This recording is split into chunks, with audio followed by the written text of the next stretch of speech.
So yesterday I put out a video about the rumored X4 that's supposed to be coming out today, and I talked a little bit about the X3 and what I really liked about it, especially the single lens mode and how I used it a lot more, and I thought it was a really good update over the X2 for those moments that you didn't necessarily need 360 but you wanted better quality and you just wanted to vlog or shoot and use it more like a traditional action cam.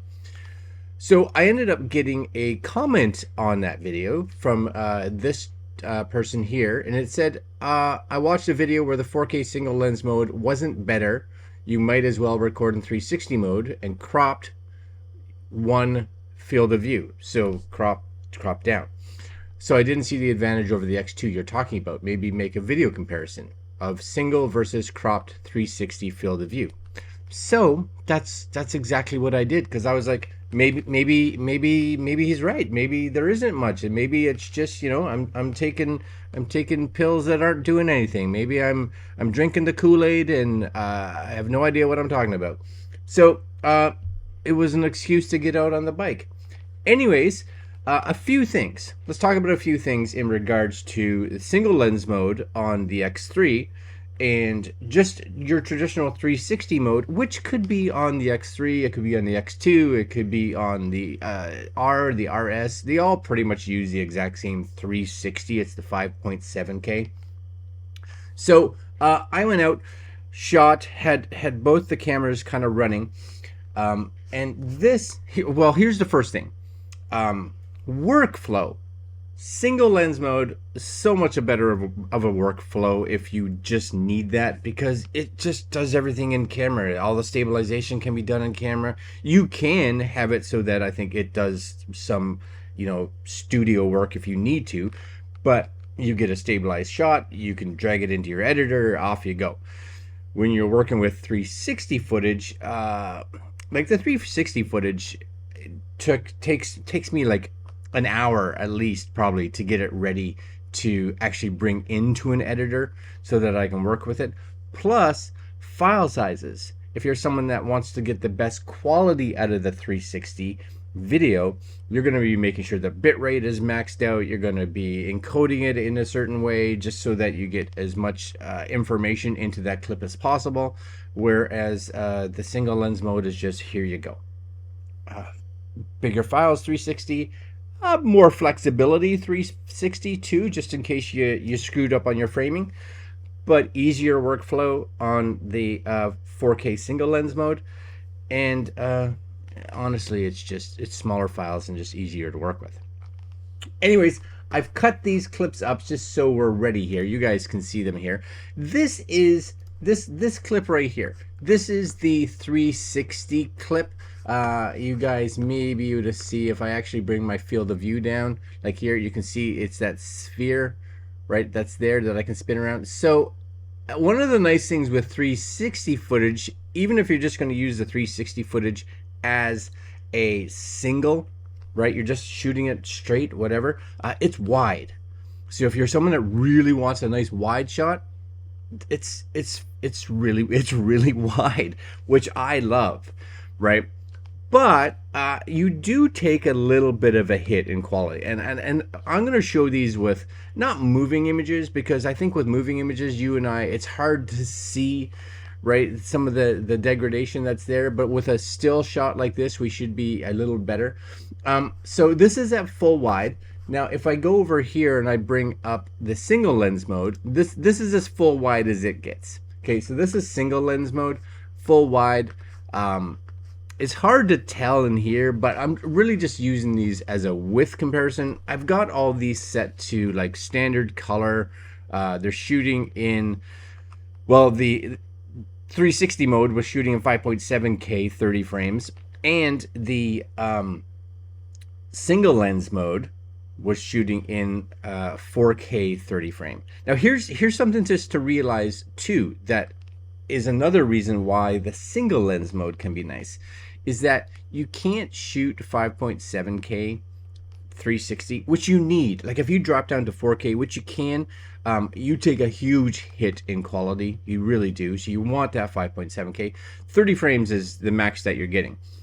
In single lens mode, though, you can go down to 3.6K, which honestly, almost impossible to tell the difference between 4K and 3.6K. Like it's so, honestly, there's just no way. Most of the riding videos I do, I use the X3 in 3.6K because I get 60 frames. So if I want to shoot in 60, 3.6K, that's really good. Anyways, this is the width. So still fine. Again, the only thing that you don't have is the flexibility of the 360. So if I screwed up on my framing, too bad for me, right? With the 360, I can reframe it. Now here I tried to get a zoom in. Okay, so I wanted to zoom in because really it's having that extra information is where you and I, right? That's the reason that high resolution cameras are so important. 4K is important over 1080. 8K, nobody can see 8K really when it's at its 100%, but 8K becomes super important when we want to crop, right? Being able to crop in that much and retain all that clarity.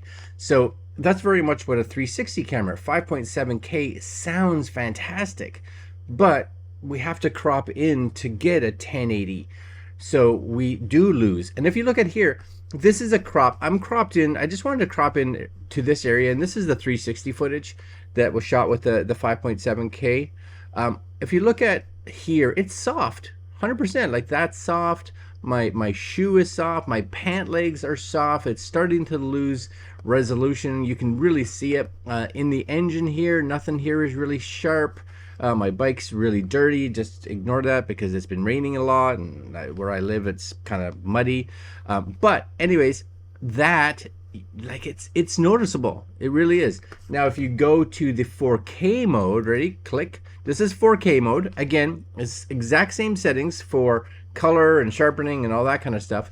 And if I go in here and crank this up just to get even closer, right? I don't think I was much closer than this. Look how much sharper that is. Like it's night and day sharper. That's sharper. The edges here are sharper. My shoe is sharper. The foot peg here is sharper. Everything is sharper. It is what it is. Like everything is sharper. Let's go back to the other one when we crop in. Look how soft that is, right? It's so much difference. Like, and I do think I may even be in a little tighter on the 4K single lens mode. So for anyone saying that the 4K single lens mode, you might as well just shoot 360. If you're shooting wide, then I'd probably say, yeah, you definitely get away with it, right? But it's the moment that you start cropping in. Now, again, if we go over here, I turned the cameras around. So this is facing me, and this is full wide. This is a 360 shot. You can see the 360 here. I'll just kind of pan this down. There's that circle, right? There's that 360.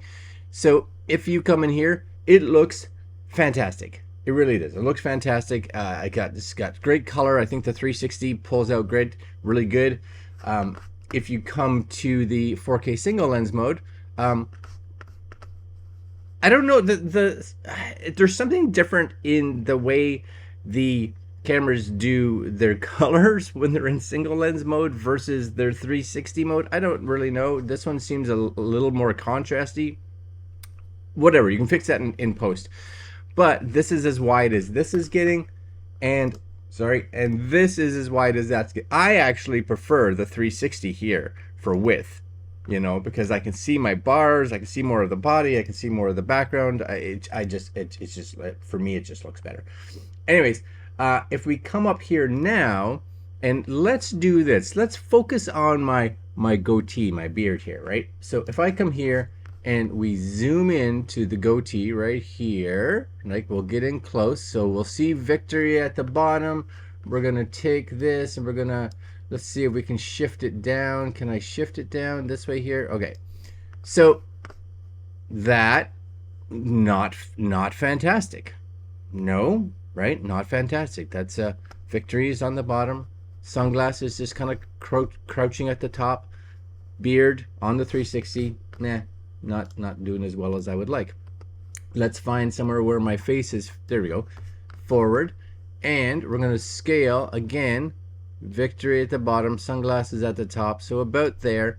Come on. That is so much better. That, you could almost get away with it. Almost get away with it. If it was a short clip, you maybe get away with it. But let's kind of go back and forth. Ready? Single lens mode. Yeah. I keep waiting for this to kind of come up and be like, no, I have to render. But no, it's rendered. And I've missed my spot. Right? Where am I? There I am. So, simple answer. Here's the thing. Here's my thought. If you need the flexibility, of course, and you don't mind the additional workflow of the 360, and you realize that file size is going to be way bigger, workflow is going to be a lot longer, there's way more steps, and you're going to shoot wide, you're not going to crop, you're going to take what it is and you're fine with it, then I'd say shoot 360. It's really hard when it's in its full wide to see a lot of a difference. But when you start cropping, especially the more aggressive you get in your cropping, that is where you're going to see it. The 4K single lens mode is definitely holding a lot more information inside it. It's just better. 100% is just better. So for anybody that says the two of them are the same, they're not. They're not. And again, you have to realize too is that you and I visually, probably 1080 to 4K when they're at their full wide, it's really hard for us to decipher them. It's when you start to zoom in and crop into the image that you start to see the pixels, and at that point in time, this here becomes that, and we don't want that. All right, guys. This was supposed to be a quick video. It's a little longer, but I think it's important to remedy that idea. Anyways, this video will come out just like minutes. If you just finished this, head on over to Insta360 because they are announcing a new camera, which is cool. I'll be watching that myself. All right, guys, I'm out. Later.